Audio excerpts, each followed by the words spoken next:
여러분 안녕하세요. 오늘 고기 데이터 분석 전처리 판다스만 복습 영상 진행하도록 하겠습니다. 오늘 저희 결집값, 그죠? 미싱 밸류에 대한 내용들 하면서 미싱 밸류에 대한 것들을 어떻게 처리해야 되는지, 크게는 뭐 대체하거나 아니면 제거하는 방법이 있었을 텐데 그 방법들을 어떻게 우리가 판단하고 해야 되는지 이런 것들도 좀 고민이 있었던 것 같아요. 그래서 실제로 뭐 1% 미만의 작은 크기라면 삭제해도 되지만 근데 그게 또 의미가 있는 데이터일 수도 있어서 이런 기본적인 미싱 밸류에 대한 메커니즘을 이해하고 MCAR이나 MAR이나 MNAR 같이 완전 무작위 결측이나 무작위 결측 또는 비무작위 결측 같은 결직지에 대한 정보들을 저희가 정확히 이해하고 접근해야 된다라는 거죠. 그래서 뭐 제거하는 방법들은 흔히 뭐 단계적으로 제거하거나 전체를 제거하거나 여러 방법이 있을 거고요. 대체하는 방법들은 기본적으로 어떤 값을 대체하거나 타임 시리즈 형태에 맞춘 어떤 데이터를 시계열에 맞게끔 하거나 또는 KNN 베이스나 MIC 베이스로 어떤 회기에 대한 부분으로 그 표준 오차를 우리가 추정하는 방법도 있을 거고 되게 다양합니다.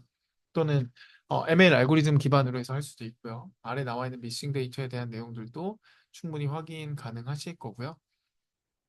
이렇게 다양한 방법들이 있는데 그중에 우리가 뭐 대표적으로 보관법이라고 하는 내용들, 그래서 1차 보관, 뭐 2차 보관법들, 그다음에 사이클론에서 제공하고 있는 여러 가지 임퓨터들도 확인하면서 실제 보관법을 할 수 있는 방법이 되게 다양하구나라는 것도 확인했습니다. MIC 방법도 그렇고요. 그래서 저희가 오늘 이제 코드로 좀 살펴보고 다양한 이제 분포 방법론들이 어떤 식으로 나눠지는지들, 또 그리고 어떤 식으로 우리가 확인이 가능한지 이런 차이에 대해서 좀 우리가 봤고요. 실제 나와 있는 것처럼 코드를 통해서 우리가 확인을 했는데, 저희가 오늘 간단하게 이제 여러 가지 임퓨터들과 보관법을 확인했고, 실제 하나의 데이터를 만들어서 보관법을 사용하기 위해서 NA 값을 만들었습니다.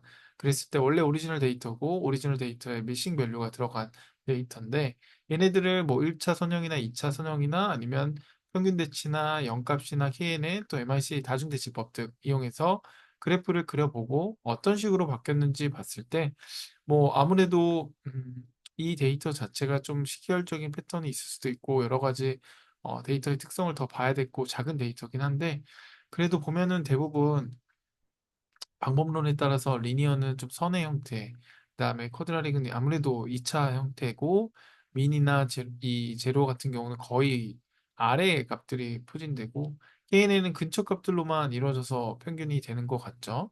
그다음에 이 나와 있는 MIC도 그렇게 되고요.